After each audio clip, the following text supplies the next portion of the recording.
Hello नमस्कार दोस्तों। दोपहर का समय था। एक मोटरसाइकिल पर 24 साल का लड़का और 26 साल की महिला जिसका नाम काव्या थी और लड़के का नाम विशाल था। काव्या देखने में बहुत खूबसूरत थी। उसके वृक्ष स्थल बहुत ही आकर्षक और उभरे हुए थे। जब भी कोई काव्या को देखता था तो उसकी निगाहें चेहरे की तरफ और ज़्यादा बढ़ती थी। काव्या और विशाल एक मोटरसाइकिल पर एक रिश्तेदारी में जा रहे थे दोस्तों। तभी रास्ते में एक गांव आया। गांव विशाल से कहने लगी कि आगे कहीं जगह देखकर गाड़ी रोक लेना, मुझे टॉयलेट करने जाना है। गांव पर करने के बाद खेतों का कच्चा रास्ता आया। विशाल ने वहां पर गाड़ी रोका। काव्या टॉयलेट करने के लिए खेत में चले गई। तभी विशाल भी पीछे से पहुंच गया और देखने लगा। उसके बाद जैसे ही काव्या बाहर निकल कर आई, वह काव्या खेत में अंदर चलने को कहने लगा। काव्या मना करने लगी। वह जिद करने लगा दोस्तों, और काफ़ी मनाने के बाद काव्या को अपने साथ खेत में ले गया और उसके साथ खेत में ही सब कुछ कर डाला दोस्तों। पूरी कहानी अभी आपको सुनाने वाला हूं दोस्तों। कहानी में बने रहिए। अगर आप मेरे चैनल पर नए हैं तो चैनल को सब्सक्राइब कर दीजिए दोस्तों। एक कहानी से आप लोग को बहुत अच्छी सीख मिलने वाली है दोस्तों। एक कहानी की शुरुआत जनवरी के सर्द महीने से हुई थी। रात में लगभग 11 बजे का समय था। अचानक से काव्या के घर पर पुलिस आई और उसके पति आलोक को पकड़कर ले गई। काव्या ने जब वह दृश्य देखा तो वह काफ़ी डर गई और वह पुलिस वाले के हाथ पैर जोड़ने लगी और कहने लगी कि आखिर मेरे पति ने क्या किया है, इसे छोड़ दीजिए। लेकिन कोई भी सुनने को तैयार नहीं था। पुलिस आलोक को गिरफ्तार करके अपने साथ ले गई। काव्या घर में अकेली थी। यह दोनों लोग गांव से शहर में रहने के लिए आए थे। उन्होंने कमरा किराए पर ले रखा था। कमरे में काव्या और उसका पति आलोक दो ही लोग रहते थे दोस्तों। जब आलोक को पुलिस पकड़ कर ले जाती है तो काव्या भी थाने की तरफ चली जाती है। काव्या जैसे ही थाने की तरफ पहुंचती है तो धीरे धीरे उसके कदम हल्के होने लगते हैं दोस्तों। थाने के गेट पर एक पुलिस वाला, जो इसे वॉचमैन कहा जाता है, जो लगातार काव्या को देख रहा था। काव्या को बहुत बार पहले भी लोगों ने बताया था कि पुलिस में भी कुछ लोग बहुत गलत मानसिक के होते हैं। जो व्यक्ति गेट पर खड़ा होता है वो काव्या को देख रहा था, उसकी निगाहें काव्या से ज़्यादा उसके शरीर पर था दोस्तों। काव्या समझ चुकी थी, लेकिन वह धीरे धीरे कदम बढ़ाते हुए थाने में अंदर दाखिल हुई। अंदर पहुंचने के बाद उसने थानेदार से कहा, कृपया मेरे पति को छोड़ दीजिए साहब, क्या गुनाह किया है इन्होंने। थानेदार कहने लगा, तुम्हारे पति को ऐसे नहीं छोड़ा जा सकता, वह गलत कार्य किया है और इसके पास से कुछ गलत सामग्री भी बरामद हुई है। काव्या जानती थी वह गलत सामग्री पुलिस ने ही आलोक के पास रखी है, लेकिन वह पुलिस के सामने कुछ नहीं कर पा रही थी। काव्या थानेदार के पैरों में गिरकर माफ़ी मांगने लगती है और गिड़गिड़ाने लगती है और बोलती है, अपने पति को छोड़ने को गुहार लगाने लगती है दोस्तों। लेकिन थानेदार मानने को तैयार नहीं था। फिर काव्या ने कहा, मेरे पति निर्दोष है। इतना सुनने के बाद थानेदार कहने लगा कि अगर तेरा पति निर्दोष है तो चल अपने घर की तलाशी दिलवा। तभी काव्या बोली कि यदि मेरे घर पर कुछ नहीं मिलेगा तो क्या आप मेरे पति को छोड़ देंगे। यह सुनकर थानेदार हाँ में हाँ मिला दिया। काव्या ने कहा, ठीक है चलिए मेरे घर। काव्या थानेदार के साथ गाड़ी में बैठकर उनके घर आता है। थानेदार काफ़ी रात हो चुका था, पड़ोस के लोग सारे सो गए थे। थानेदार ने ड्राइवर को कहा, तुम गाड़ी तब तक घुमा कर खड़ा करो, मैं अभी इसका घर चेक करके आता हूँ। थानेदार ने काव्या के कमरे की तलाशी लेनी शुरू की तो उसके कमरे में कुछ नहीं मिला। तभी काव्या उससे कहने लगे कि अब तो मेरे पति को छोड़ दीजिए। तभी वह थानेदार बोला कि इतनी भी जल्दी क्या है।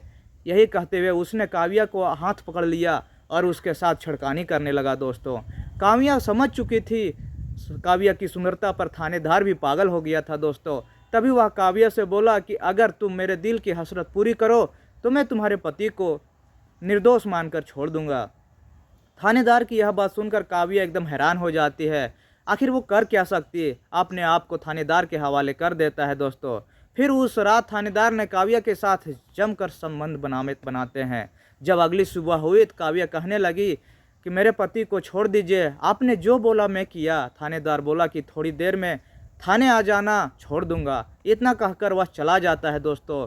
कुछ देर बाद काव्या भी थाने पहुंच गई। तब उसने कहा कि मेरे पति को छोड़ दो।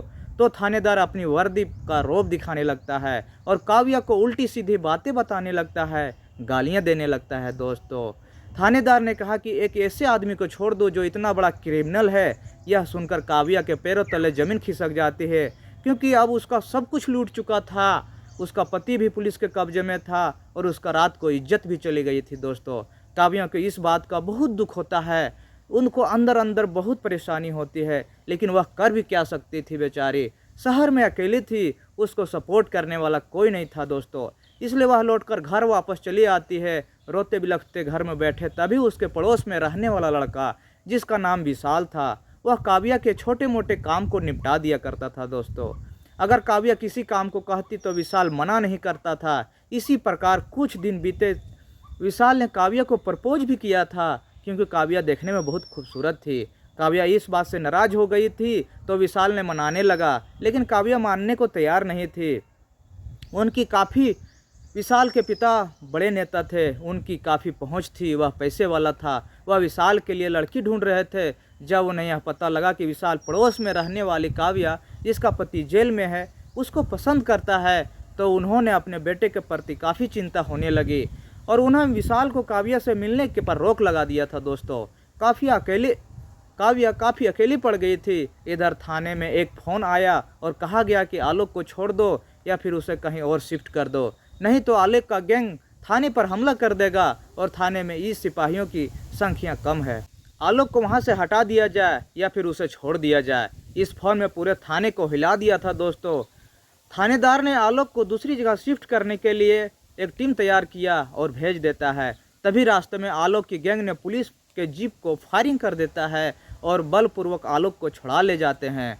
आलोक तो आज़ाद हो चुका था, लेकिन इधर पुलिस ने काव्या के घर पर हर बार छापामारी कर रही थी।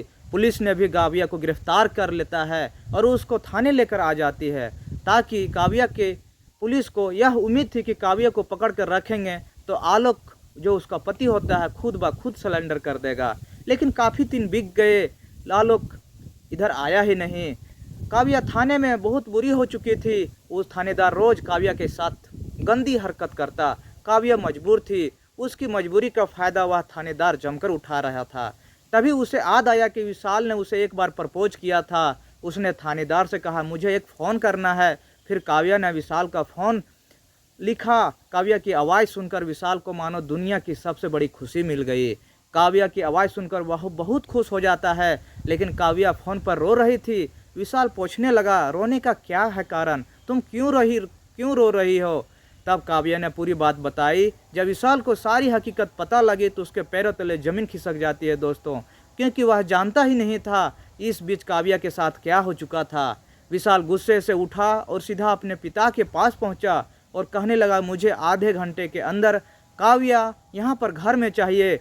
विशाल के पिता बड़े नेता थे और बेटा यह कानूनी मामला है, इतनी आसानों से कुछ नहीं हो सकता। यह सुनकर विशाल ने अपने पिता को धमकी दे दी और बोला कि अगर मेरा ये कहा नहीं हुआ तो मैं आप मरा हुआ मुंह देखेंगे, मैं सुसाइड कर लूँगा, घर छोड़कर चला जाऊँगा। बेटी की ऐसी बात सुनकर विशाल के पिता ने तुरंत फ़ोन घुमाना शुरू कर दिया और आधे घंटे में काव्या विशाल के घर पहुँच गई। जब काव्या घर पहुँची तो विशाल के पिता ने पूछा कि अब तो खुश होना। तो विशाल कहने लगा कि नहीं, अब मुझे इस औरत से शादी भी करनी है। विशाल की यह बात सुनकर उसके पिताजी दंग रह जाते हैं। पिता ने कहा, यह बेवकूफ़ी जिद मत करो, यह जिद कभी पूरी नहीं हो सकती। विशाल कहने लगा कि एक मजबूर औरत का इतने सब लोगों ने फ़ायदा उठाया है, और वैसे भी पिताजी आप ही कहा करते थे कि हम गरीब की बेटी से शादी करेंगे, तो यह भी तो गरीब है ना और मजबूर भी है। और विशाल के मन में काव्या के प्रति प्रेम की भावना जागृत हो चुकी थी। अब उसकी कहानी को जानने के बाद विशाल उस थानेदार से बदला लेना चाहता था, लेकिन उससे पहले ही विशाल उसे बदला लेता ऊपर वाले की लाठी चल चुकी थी। उस थानेदार के पाप का घड़ा भर चुका था। एक दिन वह थानेदार रात में अपनी गाड़ी लेकर निकला और सड़क किनारे बनी हुई झोपड़ी में एक महिला से बदतमीजी करने लगा और उसके साथ ज़बरदस्ती संबंध बनाने लगा। कुछ दिन तक तो सब कुछ ठीक चला, फिर अचानक से थानेदार की तबीयत खराब हुई। फिर उसने डॉक्टर के इलाज कराई एक जांच में, जिसे देखकर उस थानेदार के पैरों तले ज़मीन खिसक जाती है। सारे डिपार्टमेंट भौचंग रह जाते हैं। वह जांच HIV का था दोस्तों। HIV पॉजिटिव हो जाता है। उस झोपड़ी में रहने वाली महिला के साथ संबंध बनाने के बाद उस थानेदार को भी एड्स हो गया था, और जिसकी वजह से उसकी तबीयत लगातार बिगड़ी गई और उसकी मृत्यु हो जाती है। जब यह बात पुलिस विभाग में पता लगी तो हंगामा मच गया दोस्तों। फिर उस महिला को भी तलाश किया, तब पता चला कि उस थानेदार को उस झोपड़ी में रहने वाली महिला से यह बीमारी लगी थी। अब थानेदार का चरित्र हर एक अखबार में छप चुका था सोशल मीडिया के माध्यम से, और मरने के बाद हर कोई उसकी गालियां ही दे रहा था दोस्तों। उस थानेदार के साथ सही हुआ या गलत हुआ, अपनी राय कमेंट जरूर बताइएगा दोस्तों। इधर काव्या ने काफ़ी समय अपने पति आलोक का इंतजार किया। कुछ समय बाद काव्या को पता लगा कि आलोक की लाश एक तालाब से बरामद हुई। काव्या काफ़ी टूट चुकी थी, लेकिन विशाल ने उसका साथ नहीं छोड़ा, अंत तक उसका साथ दिया और अपने पिता को काव्या से शादी करने के लिए मना ही लिया दोस्तों। विशाल और काव्या की शादी में 15 दिन रह गए थे, तभी यह दोनों लोग एक जगह शादी में मोटरसाइकिल से ही जा रहे थे दोस्तों। तभी रास्ते में कुछ खेत पड़े थे दोस्तों। विन खेतों के पास विशाल ने गाड़ी रोकी। काव्या बाथरूम करने के लिए खेत में गई तो विशाल भी पीछे से पहुंच गया दोस्तों। और जब वह बाहर आई तो खेत में ही संबंध बनाने को कहने लगा दोस्तों। काव्या मना करने लगी तो विशाल उसे जिद करने लगा।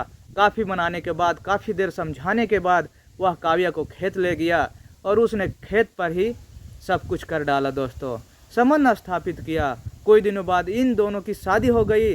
अभी विशाल के 2 बच्चे और एक बेटी भी है दोस्तों। यह कहानी हमें सुनाने का मतलब, उन दोनों ने खुशी खुशी अपनी शादी और उनके पिता ने उन दोनों को स्वीकार कर लिया और अपनी ज़िंदगी हंसी खुशी बिताने लगा दोस्तों। यह कहानी सुनाने का उद्देश्य किसी का मन में ठेस पहुंचाना या समाज को दुरुपयोग करना नहीं है दोस्तों। यह समाज को जागरूक करना है कि इस तरह से घटनाएं प्रशासन के द्वारा या आम पब्लिक के द्वारा अच्छा नहीं करना चाहिए दोस्तों। एक कहानी में अगर एक भी लाइन आप लोग को पसंद लगा होगा दोस्तों तो कमेंट करके ज़रूर बताइएगा। अगर आप लोग मेरे चैनल पर नए हैं तो चैनल को लाइक और सब्सक्राइब जरूर कीजिएगा दोस्तों। फिर मिलते हैं अगले वीडियो में, तब तक के लिए नमस्कार।